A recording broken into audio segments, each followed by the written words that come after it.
জয় গৌর, জয় নিতাই। আজ চৌঠা বৈশাখ 1433 ও ইংরেজি 18 এপ্রিল 2026 শনিবার।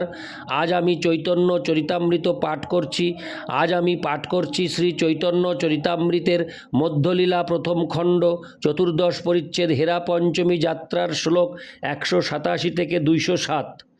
হরে কৃষ্ণ কৃষ্ণ কৃষ্ণ হরে হরে, হরে রাম রাম রাম হরে হরে। শ্লোক 187।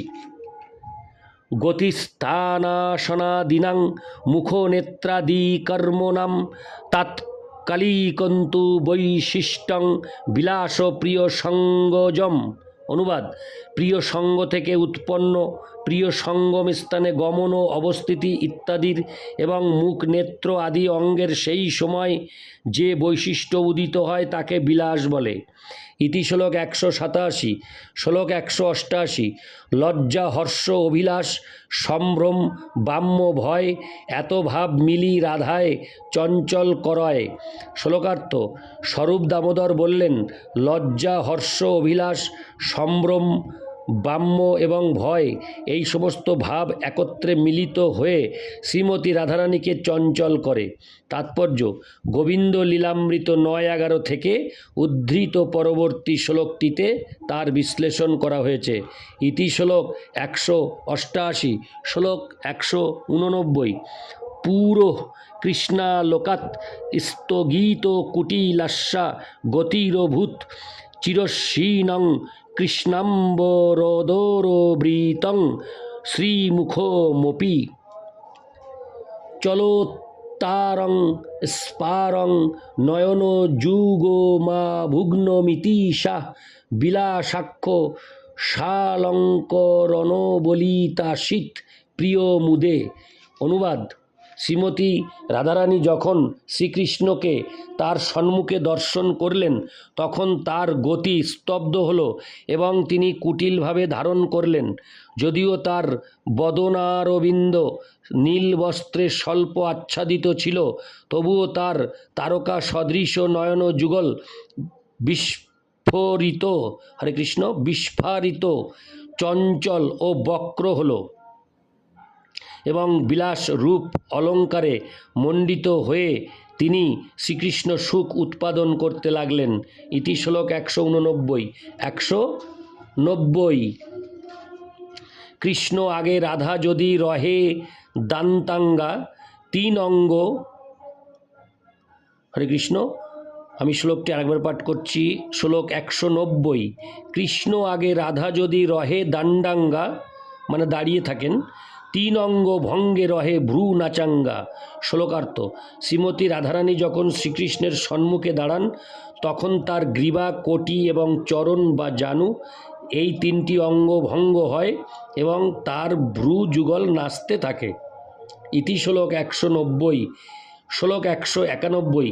মুখে নেত্রে হয় নানা ভাবের উদ্গার, এই কান্তা ভাবের নাম ললিত অলঙ্কার। শ্লোকার্থ: তার শ্রীমুখমণ্ডলে এবং নয়ন যুগলে নানা ভাবের উদয় হয়, এই কান্তা ভাবের নাম ললিত অলঙ্কার। ইতি শ্লোক 191। শ্লোক 192। বিন্যাস ভঙ্গিরঙ্গানাং ভ্রুবিলাস মনোহরা সুকুমারা ভবেদো যত্র ললিতং তদুদারিতম। অনুবাদ: যখন অঙ্গের বিন্যাস, ভঙ্গি ও ভ্রু বিলাস মনোহর ও সুকুমার হয় তাকে ললিত অলঙ্কার বলা হয়। তাৎপর্য: এই শ্লোকটি উজ্জ্বল নীলমণি অনুভাব প্রকরণ 51 থেকে উদ্ধৃত। ইতি শ্লোক 192। শ্লোক 193। ললিত ভূষিত রাধা দেখে যদি কৃষ্ণ দুহে দুহে মিলিবারে হয়েন সতৃষ্ণ। শ্লোকার্থ: শ্রীকৃষ্ণ যখন ললিত অলঙ্কারে ভূষিত শ্রীমতী রাধারানীকে দর্শন করেন তখন তারা দুজনেই পরস্পরের সাথে মিলিত হওয়ার জন্য সতৃষ্ণ হন। ইতি শ্লোক 193। শ্লোক 194। হিরিয়া, তির্যগ, গ্রীবা, চরণ, কোটি, ভঙ্গি সুমধুরা চলচিল্লি বল্লী দলিত রতিনাথর্জিত ধনু প্রিয় প্রেমোল্লাসোল্লসিত ললিতা ললিত তনু প্রিয় প্রীত্যৈ শাসিদুতি। হরে কৃষ্ণ। প্রিয় প্রীত্যৈ শাসিদুদিল। হরে কৃষ্ণ। শ্লোকটি আমি আর একবার পাঠ করছি প্রথম থেকে। একটু উচ্চারণ কঠিন, উচ্চারণে একটু বিঘ্ন ঘটল, তাই আমি শ্লোক 194 আবার পাঠ করছি। হিরিয়া তির্যক গ্রীবা চরণ কোটি ভঙ্গি সুমধুরা চলচ্ছিল্লি বল্লী দলিত রতিনাথর্জিত ধনু প্রিয় প্রেমোল্লাসোল্লসিত ললিতা লালিত তনু প্রিয় প্রীত্যৈ শাসি দুদিতললিতালঙ্কৃতি জুতা। অনুবাদ: শ্রীকৃষ্ণের প্রীতিবর্ধন করার জন্য রাধিকা যখন ললিত অলঙ্কারে ভূষিতা হয়েছিলেন, তখন লজ্জায় তার গ্রীবার বক্রভাব, চরণ ও কোটির সুমধুর ভঙ্গি, ভ্রূলতার চাঞ্চল্যে কামদেবের তেজস্বী ধনুরও পরাজয় হয় এবং প্রিয়তমের প্রতি প্রেমোল্লাসে উল্লসিত ললিতভাবে তার শ্রীঅঙ্গ পুষ্ট হয়। তাৎপর্য: এই শ্লোকটি গোবিন্দ লীলামৃত 9-14 থেকে উদ্ধৃত। ইতি শ্লোক 194। শ্লোক 195। লোভে আসি কৃষ্ণ করে কঞ্জুকাকর্ষণ, অন্তরে উল্লাস রাধা করে নিবারণ। শ্লোকার্থ: শ্রীকৃষ্ণ যখন লোভাতুর হয়ে শ্রীমতী রাধারানীর বসনাঞ্চল আকর্ষণ করেন, তখন শ্রীমতী রাধারানী অন্তরে অত্যন্ত আনন্দিত হন, কিন্তু বাইরে তিনি শ্রীকৃষ্ণকে নিবারণ করার চেষ্টা করেন। ইতি শ্লোক 195। শ্লোক 196। বাইরে বামতা ক্রোধ, ভিতরে সুখ মনে কুট্টমিত নাম এই ভাব বিভূষণে। শ্লোকার্থ: শ্রীমতী রাধারানীর এইভাবে বিভূষণের নাম কুট্টমিত। যখন এই ভাবের উদয় হয়, তখন তিনি বাইরে বামতা ও ক্রোধ প্রকাশ করেন, কিন্তু অন্তরে অত্যন্ত আনন্দিত হন। ইতি শ্লোক 196। শ্লোক 197। স্তনাধরাদি গ্রহণে হৃৎ প্রীতিবপি সম্ভ্রমাৎ বহিঃ ক্রোধ ব্যথিতবৎ প্রক্তং কুট্টমিতং বুধৈ। অনুবাদ: কুঞ্জলি ও মুখবস্ত্র ধারণ সময়ে হৃদয় প্রফুল্ল হলেও সম্ভ্রম ক্রমে বাইরের ব্যথিতের মতো ক্রোধ লক্ষণকে কুট্টমিত বলে। অনুবাদ সমাপ্তর পর এবার আমি পাঠ করব তাৎপর্য।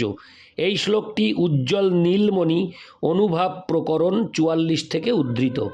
ইতি শ্লোক 197। শ্লোক 198। কৃষ্ণ বাঞ্ছা পূর্ণ হয় করে পানি রোধ, অন্তরে আনন্দ রাধা, বাহিরে বাম্য ক্রোধ। শ্লোকার্থ: যদিও শ্রীমতী রাধারানী হাত দিয়ে শ্রীকৃষ্ণকে বাধা দেওয়ার চেষ্টা করেন, কিন্তু অন্তরে তিনি ভাবেন শ্রীকৃষ্ণের বাঞ্ছা পূর্ণ হোক। এইভাবে অন্তরে আনন্দিত হলেও শ্রীমতী রাধারানী বাইরে বাম্য ক্রোধ প্রকাশ করেন। ইতি শ্লোক 198। শ্লোক 199। বথা পাঙ্গা করে যেন শুষ্ক রোদন, ঈষৎ হাসিয়া কৃষ্ণে করেন ভৎসন। শ্লোকার্থ: শ্রীমতী রাধারানী বাইরে শুষ্ক রোদন করেন, যেন তিনি ব্যথিত হয়েছেন। তারপর ঈষৎ হেসে তিনি শ্রীকৃষ্ণকে ভৎসনা করেন। ইতি শ্লোক 199। শ্লোক 200। পানিরোধ মবিরোধিত বাঞ্চং ভৎসনাশ্চ মধুর স্মিত গর্ভা মাধবস্য কুরুতে কর ভোরুর হারি শুষ্ক রুদিতঞ্চ মুখে হপি। অনুবাদ: শ্রীকৃষ্ণ যখন তার হস্ত দ্বারা তার শ্রীঅঙ্গ স্পর্শ করতে চান, তখন তাকে বাধা দেওয়ার ইচ্ছা না থাকলেও করভোরু শ্রীমতী রাধারানী তাকে বাধা দিয়ে মধুর স্মিত হাস্যে ভৎসনা করলেন এবং ক্রন্দন করার ভান করলেন। ইতি শ্লোক 200। শ্লোক 201। এই মত আর সব ভাব বিভূষণ, যাহাতে ভূষিত রাধা হরে কৃষ্ণ মন। শ্লোকার্থ। এইভাবে শ্রীমতী রাধারানী ভাব রূপ অলঙ্কারে বিভূষিত হন, যার দ্বারা তিনি শ্রীকৃষ্ণের মন হরণ করেন। ইতি শ্লোক 201। শ্লোক 202। অনন্ত কৃষ্ণের লীলা না যায় বর্ণন, আপনে বর্ণেন যদি সহস্রবদন। শ্লোকার্থ।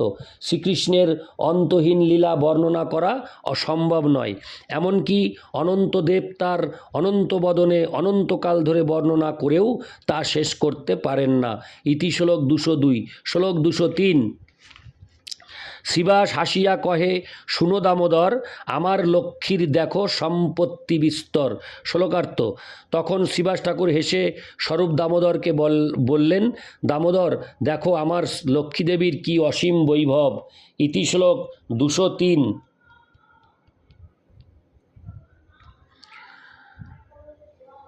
শ্লোক 204। বৃন্দাবনের সম্পদ দেখো পুষ্প কিশলয়, গিরিধাতু সিকি পিচ্ছ গুঞ্জা ফলময়। শ্লোকার্থ। বৃন্দাবনের সম্পদ তো কেবল ফুল, কিশলয়, গিরিধাতু, সিকি পিচ্ছ আর গুঞ্জা ফল।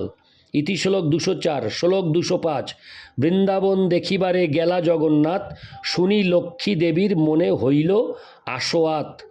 শ্লোকার্থ। শ্রী জগন্নাথ দেব যখন বৃন্দাবন দর্শন করতে গেলেন, তখন সেই সংবাদ পেয়ে লক্ষ্মীদেবী অস্বস্তি এবং চাঞ্চল্য অনুভব করেছিলেন। ইতি শ্লোক 205। শ্লোক 206।